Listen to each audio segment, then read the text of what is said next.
নমস্কার বন্ধুরা, আশা করি সকলে ভালো আছেন। আজকে আপনাদের সাথে লাঞ্চের মেনু শেয়ার করছি। রান্না করছিলাম চিকেন।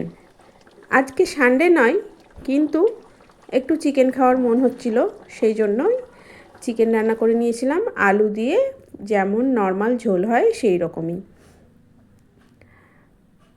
তার সাথে ছিল মেথি শাক। খুবই ভালো লাগে এটা, খুব সুন্দর একটা অন্যরকম টেস্ট। আলু দিয়ে বেগুন দিয়ে ভাজা, তার সাথে ছিল সজনে ডাঁটা আলু পটল দিয়ে চচ্চড়ি। গরম গরম চিকেনটাও নিয়ে নিয়েছিলাম।